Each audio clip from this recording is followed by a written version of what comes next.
en el punto de mayor contagio.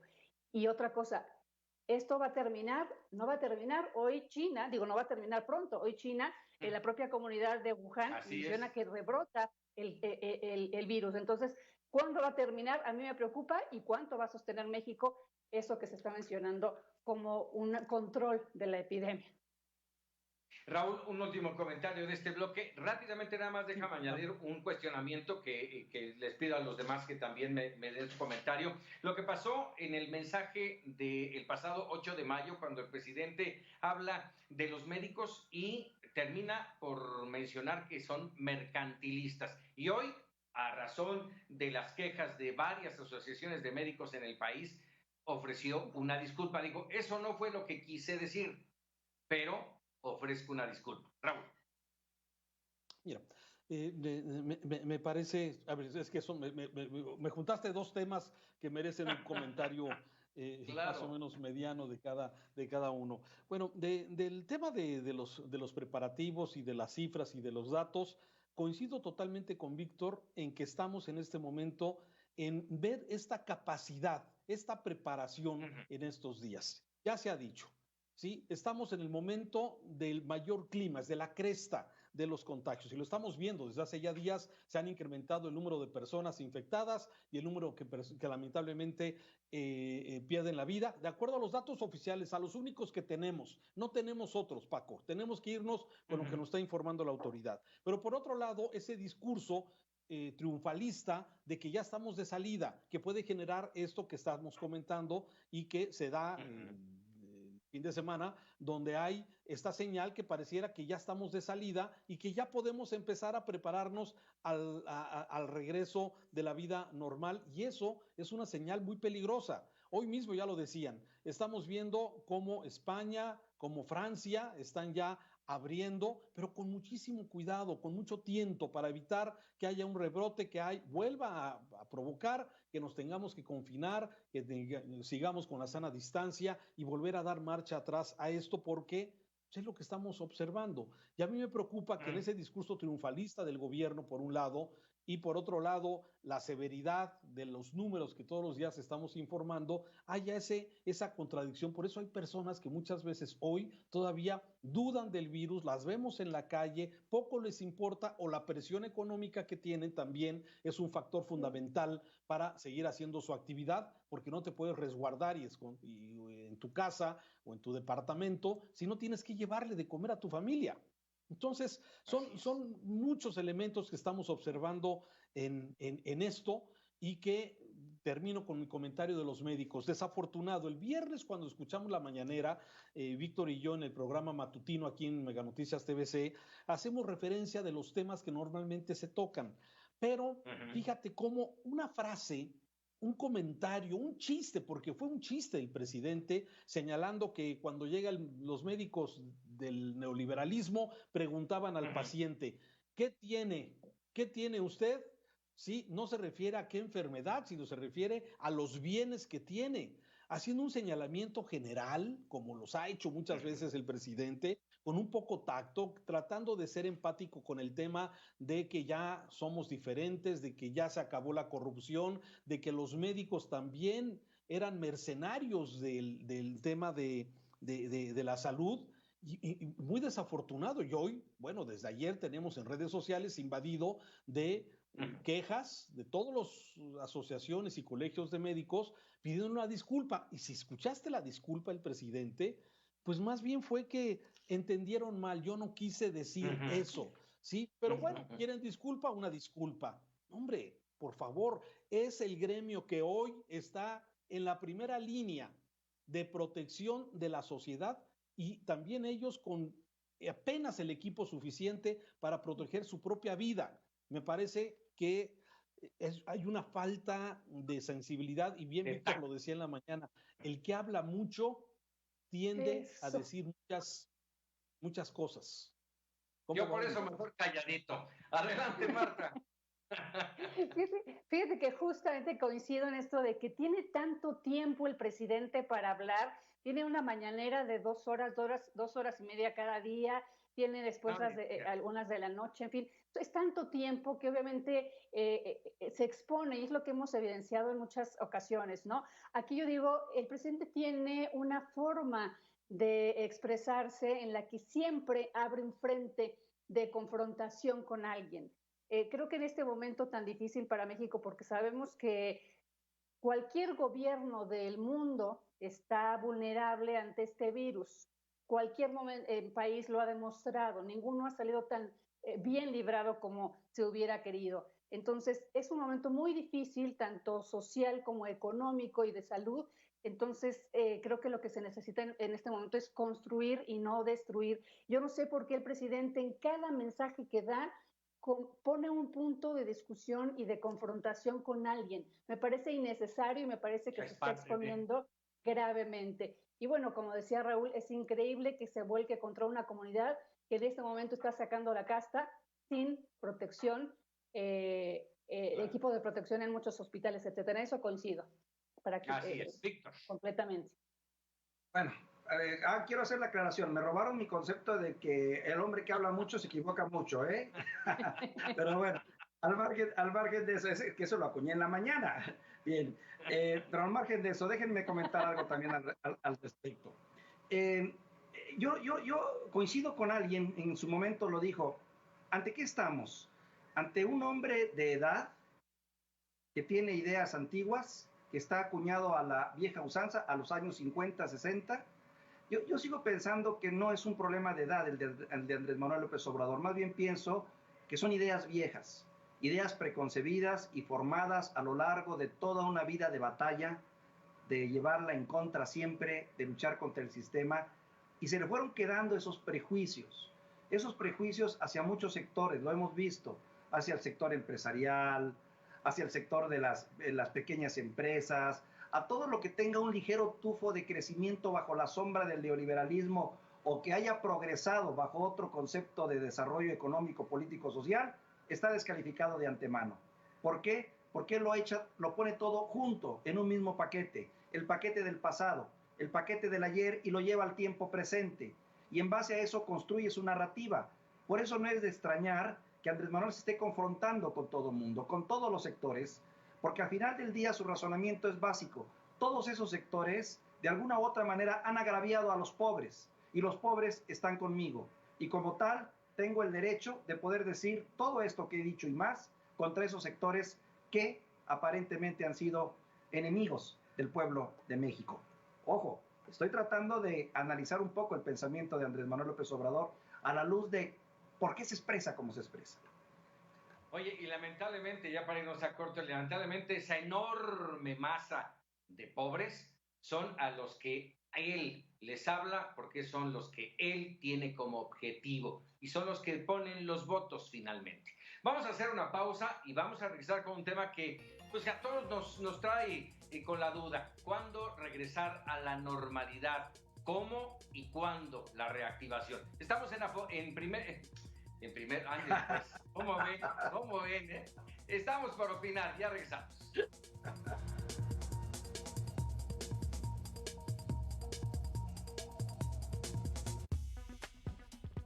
Regresamos en 2 minutos. Te mantendremos al tanto de los datos del coronavirus en México. Cada persona, cada miembro de la familia requiere tener su propio espacio. Cifras oficiales, casos detectados. Berenice Trujillo te traerá toda la información. Mega Noticias TVC, reporte especial del COVID-19. 8 de la noche en TVC. Soy Luis Octavio Pineda, soy Mega Noticias Tuxtla Gutiérrez, en el estado de Chiapas. ¿Cómo detectar los síntomas del COVID-19? Tos seca. Dolor de cabeza. Fiebre. Dificultad para respirar. Estornudos. Dolor muscular. Mega Noticias TVC. Nos importa tu salud. Las noticias de tu interés en todo momento.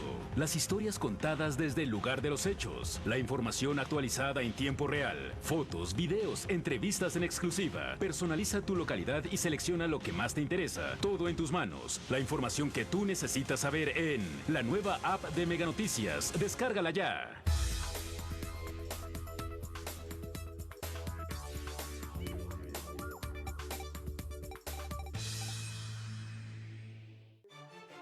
Soy Magda Bastida y soy Mega Noticias Toluca.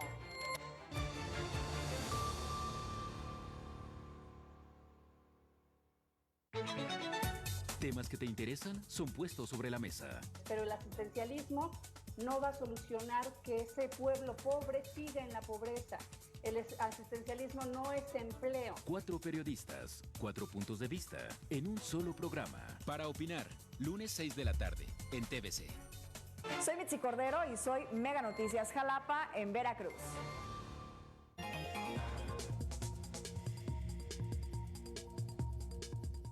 Ya regresamos para opinar y bueno, el tema, cuándo y cómo vamos a regresar a la normalidad o a la nueva normalidad. No hay plan de reactivación. En teoría se daría a conocer entre el miércoles y el viernes. No hay un día preestablecido para esto, aunque lo ha dicho el presidente que sería el miércoles. Pero bueno, entre el miércoles y el domingo, hoy tuvieron reunión de gabinete. No sabemos qué es lo que va a pasar con la industria automotriz, con el turismo, con la educación. Vamos, son muchos sectores lo que nos trae con preocupación. El secretario de Educación Pública ha dicho, no hay ningún problema, el día que diga la autoridad regresamos a clases, pero ¿cómo y cuándo, Marta? Pues yo creo que aquí, y va muy ligado con lo que platicábamos en el bloque anterior, si no tenemos realmente conocimiento real, valga la redundancia, de cómo se está comportando el virus, es difícil de verdad entender cuándo podríamos volver a la normalidad. Hablamos de cosas muy complicadas en el país. Evidentemente sabemos que México tiene una economía pues bastante débil y que finalmente este tema nos está poniendo ahora sí que de cabeza con el tema de los negocios que están quebrando, con los cientos y miles de empleos que se están perdiendo, y aceptamos que existe una disyuntiva entre qué salvar, si salvar X cantidad de vidas en este momento por el COVID-19 o a la larga una cantidad de bienestar familiar durante mucho tiempo por la pérdida de empleos. Entonces, sí se necesita una reactivación económica, por supuesto, pero sí asentada sobre una realidad del comportamiento de las cifras. Cosa difícil porque decimos y coincidimos todos, lo propio subsecretario lo acepta, no se tiene del todo. Decía el presidente que 1,000 municipios del país no han presentado cifras de contagio y que son los que regresarían primero justamente a la normalidad o a la reactivación, de 25,000 municipios que existen más o menos en nuestro país. Entonces, es un tamañito muy chiquito el de esos municipios que realmente pudieran regresar y qué tanto pesarían en la actividad económica. Ahí pongo esto, ¿no? Regresar a los trabajos, no sé si esto nos vulneraría un poquito, demasiado pronto me refiero, respecto a lo que pudiera ser la cifra de contagios. ¿Cuándo podemos regresar? Para mí me parece que todavía es prematuro comenzar a hablar de ello, en materia de cuidar la salud. Víctor. Sí, coincido totalmente. Seguimos todavía en la cresta de la ola como para poder determinar con firmeza y fehacientemente cuándo podríamos regresar. Una cosa son los deseos y otra cuestión es clara, la posibilidad de regresar. Sin embargo, también hay que tomar en cuenta otro factor.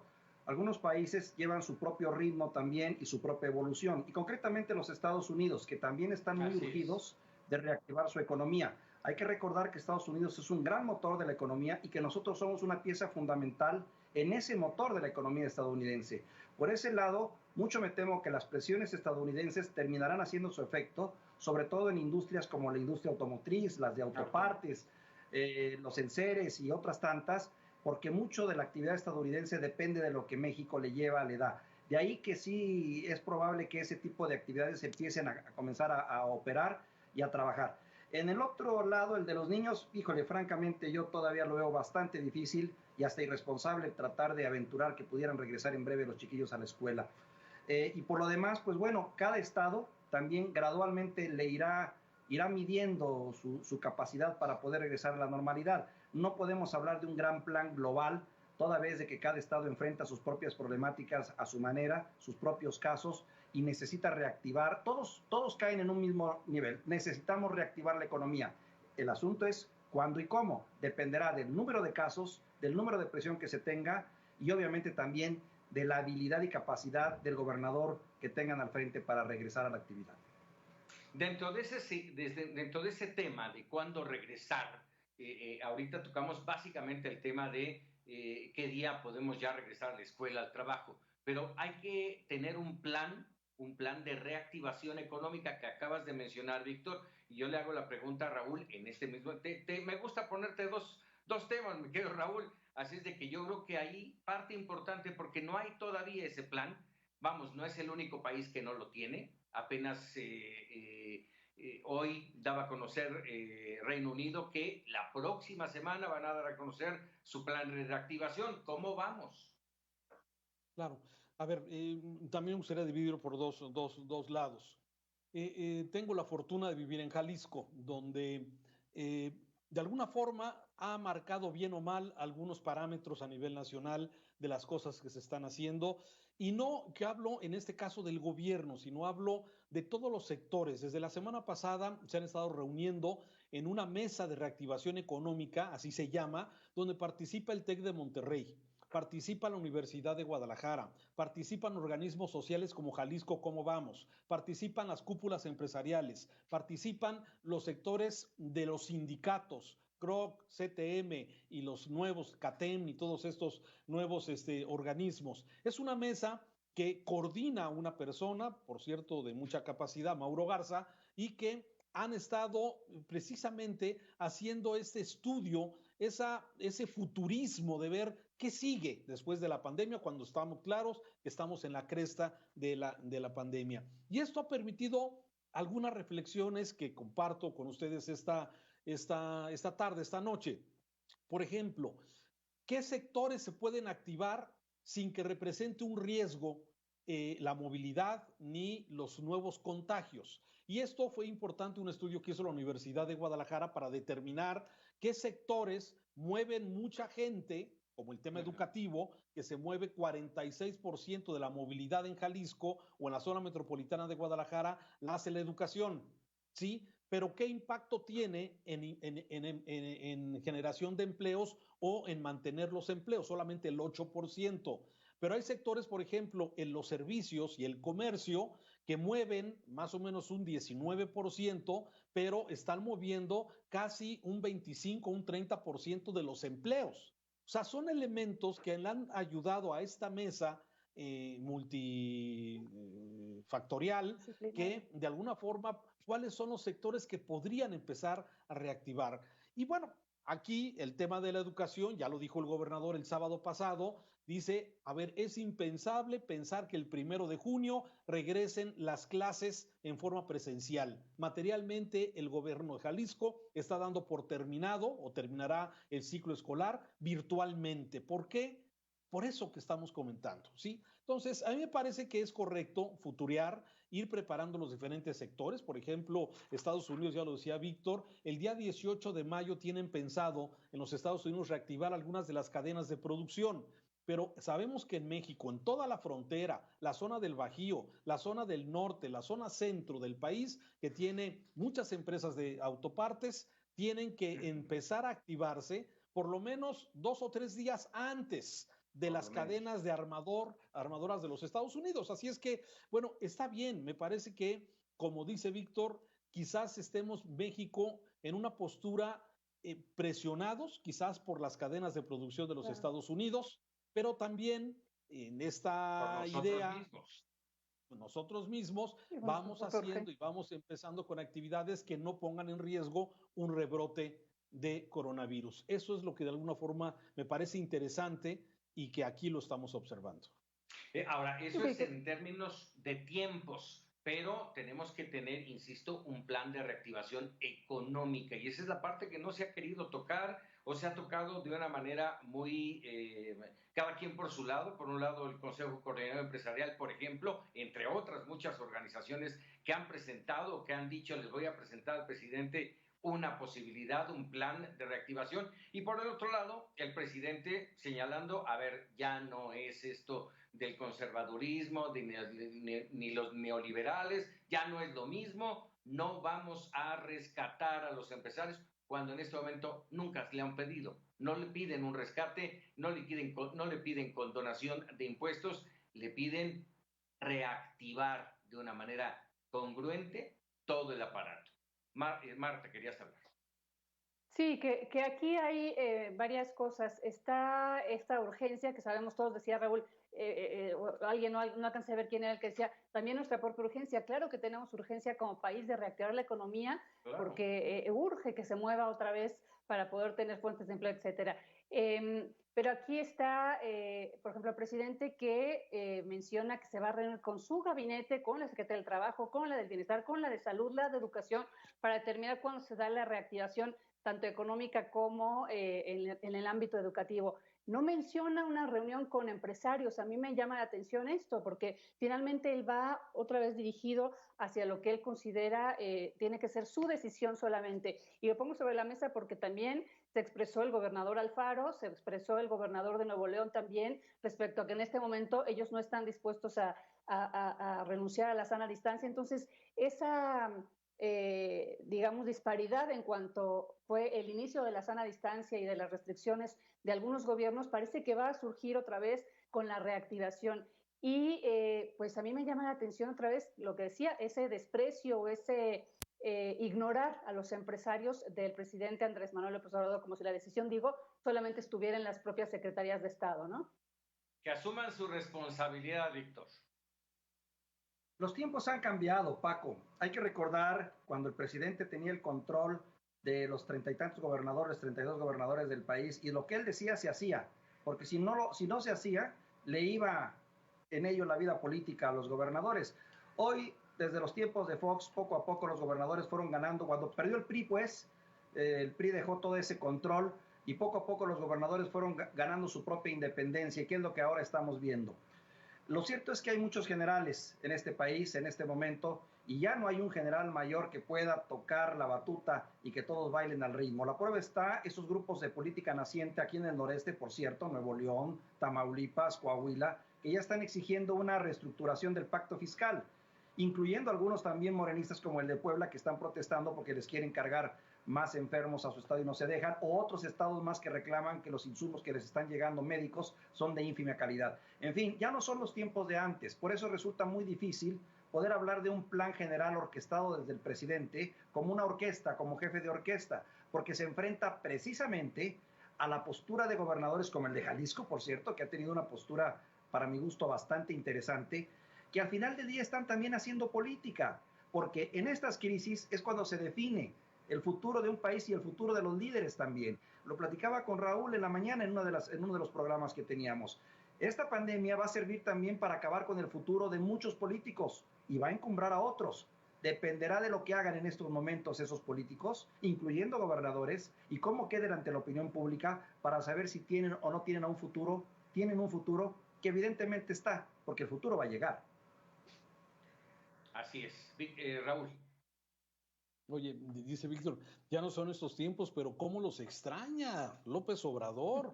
Los tiempos del pasado, ¿sí? Donde el presidencialismo, ¿qué es lo que está de alguna forma tratando de volver a imponer? Bueno, hay que ver hoy la columna de su exsecretario de Hacienda, Carlos Ursúa.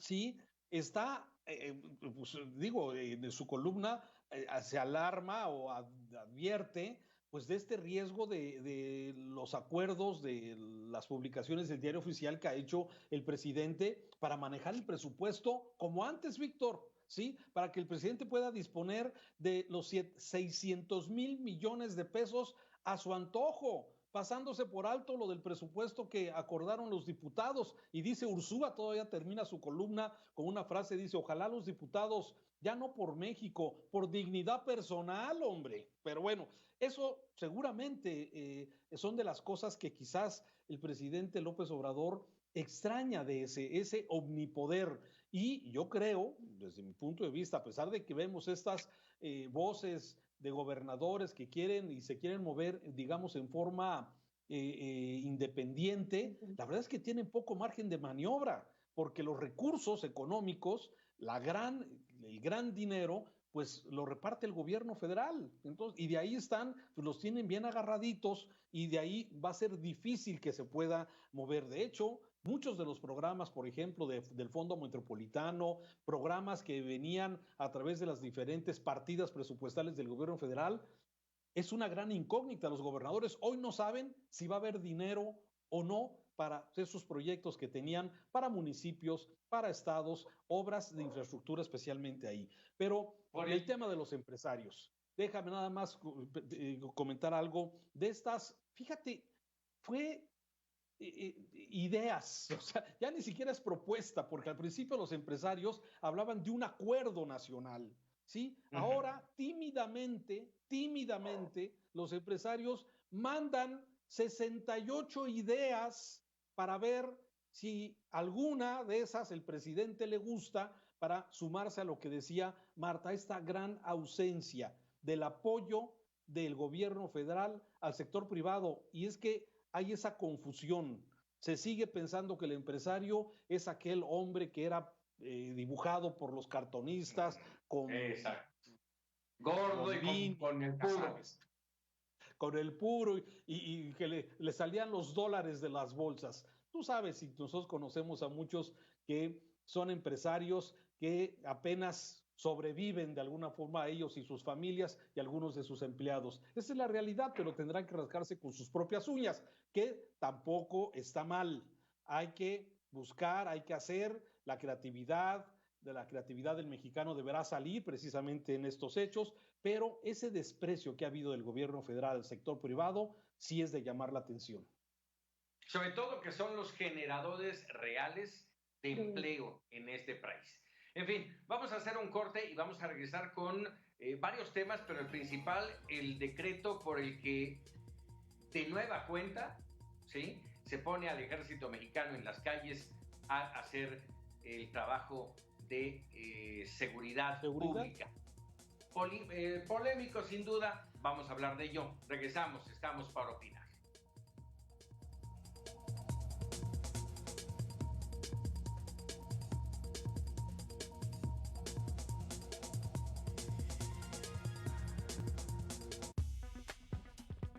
Regresamos en 2 minutos. ¿Se pasa la noche tratando de ponerse cómodo sin lograrlo? Al dormir de lado, sus rodillas rozan hueso con hueso, le duele la espalda y las caderas y se despierta adolorido y de malas. Lo que usted necesita es Soñare Orthopedic, la única almohada para piernas diseñada ergonómicamente para ajustarse perfectamente al contorno natural de su cuerpo, alineando instantáneamente su columna vertebral y ayudándole a aliviar el dolor, para que usted vuelva a disfrutar de noches cómodas de sueño reparador.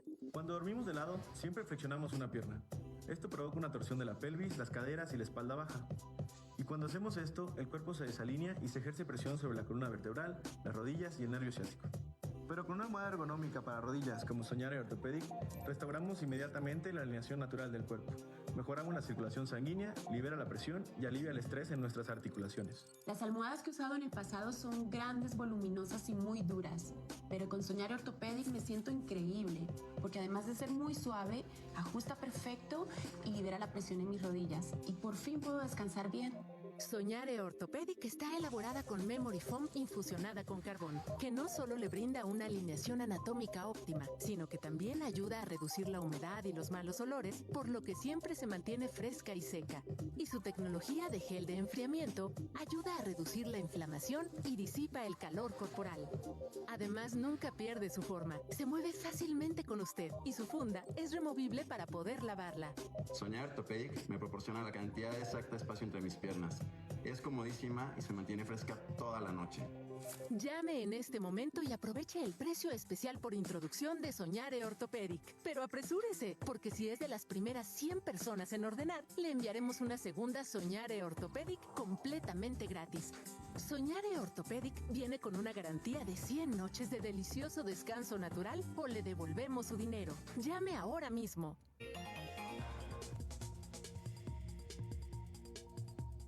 Ya estamos de regreso para opinar rápidamente con el tema. Esta mañana se dio a conocer el decreto por el que el presidente de la República ordena a las Fuerzas Armadas participar de manera extraordinaria en funciones de seguridad pública en apoyo de la Guardia Nacional, en tanto, dice, se desarrolla su estructura. Yo digo, se organiza. Es por 5 años. Por 5 años, a partir de mañana, que es cuando saldrá publicado en el Diario Oficial de la Federación. Y aquí la pregunta en primera instancia es, pues, ¿cuándo dejaron de apoyar y de estar en las calles? Nunca lo han dejado de hacer. Hoy es más bien una historia de confirmación oficial. Raúl. Sí, fíjate que hay cosas que me llaman la atención. No sé si ya leyeron bien el decreto, pero hay una parte que ya, a ver, bueno, el primer comentario. Me parece que pues, esto es un reconocimiento de que el proyecto o el plan que había del gobierno del presidente López Obrador para combatir el crimen ha fracasado. O sea, yo no tengo otra forma de entender esta parte, y los números que se presentaron en días pasados, a pesar de que ya hay estabilización de algunos de los delitos, me indica que, bueno, por fin se dieron cuenta que ese proyecto, que era lo único, que era crear la Guardia Nacional, hasta el momento no ha sido suficiente para poder combatir el crimen común y el crimen organizado. Y hay un tema que me llama la atención. Según el documento que firmó el presidente, dice, será regulada, fiscalizada, subordinada y complementaria con la Guardia Nacional. A ver, entonces, ¿el secretario de la Defensa va a estar subordinado al general de la Guardia Nacional o qué? No me queda muy claro el texto de la publicación del Diario Oficial. Fíjate. Y esto vamos a empezar seguramente, como ya habíamos pasado, Paco, con estas dudas de a quién le van a hacer caso. Si el Durazo, al secretario de Seguridad, si se tiene que rendir ante el señor secretario de la Defensa o de la Marina, o al revés. Y entonces, fíjate que pues... Hoy déjame comentarte que hoy se lo comentaba justamente a Juan Ibarrola, que es especialista en temas de Fuerzas Armadas. Le dije, oye, a ver, va a quedar bajo la coordinación y la supervisión el general secretario, el almirante secretario, van a quedar bajo las órdenes del secretario de Seguridad Pública, y la respuesta fue tajante. Eso nunca. Y además mostró un poco lo que tú decías, está mal redactado el decreto, así no puede ser. Y es una pena porque quedan los militares, déjame decirlo así, vuelven a quedar en medio sin saber para dónde jalar. Así lo veo. Víctor. A ver, está ocurriendo algo interesante. Bueno, están ocurriendo muchas cosas interesantes en este país, pero en materia de seguridad también no hay excepciones. Para empezar, bueno, primero estamos pasando por la peor oleada de inseguridad en la historia del México moderno. O sea, ninguna estrategia ha funcionado, ni siquiera del hombre que ofreció que en breve acabaría con ese problema, que fue el propio Andrés Manuel López Obrador. Su estrategia de seguridad basada en la Guardia Nacional, pues es exactamente lo mismo. ¿De qué está hecha la Guardia Nacional? Sino de elementos de la Marina, elementos de la Secretaría de la Defensa Nacional y elementos de unas policías que, por cierto, han ido diluyendo y desapareciendo. Para empezar, ahí está el primer, digamos, conflicto, ¿no? En el sentido de es junto con pegado, todos van en el mismo paquete.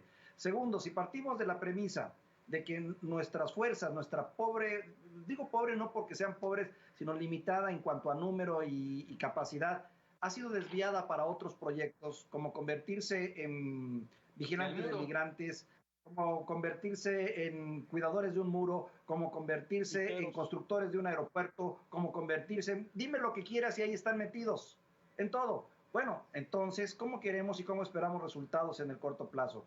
Y por último, agregaría, ¿se ha escuchado a la sociedad civil? ¿Se ha escuchado a los organismos que tenemos en México especializados, estudiosos, gente capaz, que muchas veces ha dicho cuál es la solución o cuáles son la lista de soluciones que se deben implementar para enfrentar la inseguridad? No, no se les ha escuchado. Porque al igual que en otros gobiernos, llegan e imponen su estilo y dicen, así se va a hacer y a ver cómo le hacen. Y eso es lo que está pasando. Marta. Oye, que yo cuando leí esta publicación del decreto, me vino a la mente, yo creo que como a muchos, esa declaración de Andrés Manuel López Obrador que dijo, si yo llego a la presidencia, en 6 meses el ejército está fuera de las calles. Yo creo que nos llegó a todos, esa es una. Y como dice Raúl, es la muestra de que su modelo de seguridad que tenía proyectado para el país, una cosa es los planes y otra cosa la realidad. La inseguridad en México es mucho más grave de lo que López Obrador candidato se imaginaba. Otra cosa, aquí sí, por un lado creo que el ejército lo han expuesto de una forma tremenda desde administraciones pasadas, por supuesto, lo han vulnerado y en esta administración, bueno, con eso de que no vale a violentar los derechos humanos, bueno, escudado en ese tema, lo han expuesto incluso a las burlas sociales. No se nos van a olvidar a nadie los materiales difundidos de los golpes y de las burlas al ejército en Michoacán y en algunos otros estados, ¿no? Pero por otro lado también me parece que esta intención de Andrés Manuel López Obrador viene desde hace mucho y está en el tema de la Guardia Nacional, cuando la polémica de si el mando civil para un cuerpo, un mando militar para un cuerpo civil, y si un militar en activo, un militar retirado, etcétera. Creo que desde ahí viene gestándose esto justamente de colocar al ejército pues al mando de todo esto, que finalmente se sabe, las policías en México no han podido tomar la seguridad como tendrían que haberla tomado porque no hay capacitación, porque no hay preparación, porque no hay controles de confianza y finalmente pues se concluye con este acuerdo lo que se venía gestando. Sí es cierto que si uno lo lee con atención, como dice Raúl, tiene grandes contradicciones incluso, como las tiene también el propio artículo 21 de la Constitución, referente justamente a la Guardia Nacional, ¿no? En el tema de si le toca al presidente, si es un mando civil, un mando militar, etcétera. Me parece que caemos en lo mismo y que, como lo decimos en este y otros temas, la falta de claridad hace o abre paso a la discrecionalidad de la interpretación de la ley. Y permíteme comentar algo rápidamente, Martita, Raúl, Paco. También, mientras no se tenga el compromiso real por parte de los gobernadores, que por ahí atraviesa mucho de la solución, no va a haber una solución definitiva a este problema. Mientras los gobernadores se sigan lavando las manos y dejando que sean las fuerzas federales las que hacen todo y no capacitan a sus policías, que es una de las recomendaciones que han dado expertos, no vamos a encontrarle salida a este problema. Y hoy los gobernadores, debo decirte, muchos, excepto los morenistas, naturalmente, no están con Andrés Manuel López Obrador. Hay que ser honestos. No están con él, están por conveniencia, por interés. Totalmente de acuerdo y nada más abonemos a que entonces nos quedan 5 años más sin solucionar. ¿Toda la administración de López Obrador? Toda la administración de López Obrador. Me queda un minuto y me gustaría conocer su punto de vista. Un minuto me queda para los tres. Su punto de vista sobre la decisión tomada hoy por la Suprema Corte de Justicia. Se acabó la ley Bonilla. Inicio contigo, Raúl. Lo esperado, Paco. A mí me parece que era, me dio gusto ver la decisión del apoyo al proyecto del magistrado que presentó esto como anticonstitucional. Me parece que son instituciones que, qué bueno, había dudas. Yo llegué a dudar de que le dieran para atrás al tema. Sin embargo, me quedo satisfecho con esta decisión de la Suprema Corte de Justicia. Así es, Marta. Yo creo que es un triunfo para la democracia, para el Estado de Derecho, para el avance electoral que México había tenido y me parece una excelente decisión y decirlo, fue unánime en la Suprema Corte de Justicia de la Nación. Creo que abre esperanza para sentar precedente en nuestro país en materia justamente de respeto a la democracia y a la no reelección por la que ha luchado tanto este país. A ver si queda también como precedente, Víctor, para el tema de las consultas populares, ¿no? Ahí va, y como decía Raúl, le causó una grata sorpresa porque esperaba lo contrario. Bueno, estamos tan acostumbrados al mal que el bien luego nos parece agravio y sinceramente no esperábamos que por unanimidad, porque fueron creo los 11 votos, ¿no?, de los ministros que apoyaron totalmente esta iniciativa, en la cual llegamos a pensar muchos de nuevo, a modo y a manera del señor presidente será. Y si el señor presidente está diciendo que quiere a Jaime Bonilla Valdés 5 años, así será. Qué bueno que nos equivocamos en ese sentido y qué bueno que hay una pizca ahí de dignidad, de entereza y de voluntad para poder mantener la independencia de un poder. Y ojalá se mantenga esa independencia que tanta falta nos hace. Bueno, pues hasta aquí nuestras opiniones para opinar, por supuesto, agradeciendo Marta, Víctor, Raúl. Muchas gracias, pero sobre todo a usted que nos dio la oportunidad de abrir nuestro debate y dejarlo a usted que se quede con la mejor decisión. Lo dejo ahora, si le parece, con el humor, con lo que los mexicanos vemos la política y lo que ocurre en nuestro país, y recordándole que el próximo miércoles es para opinar con Raúl Frías Lucio. Pásenla muy bien.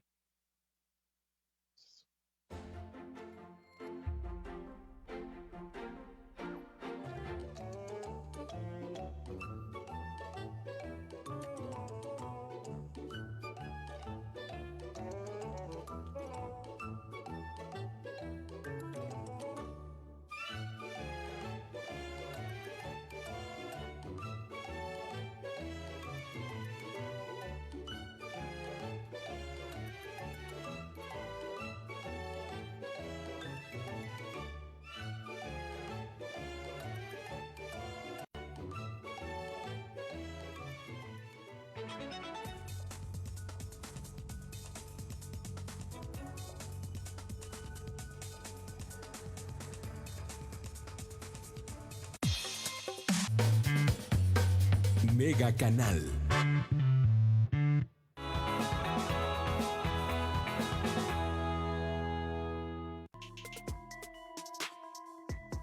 Juan Carlos Zaragoza González desapareció en el municipio de Nuevo Laredo, Tamaulipas, el 4 de abril de 2018. Mario Alberto Valdés Medina desapareció en el municipio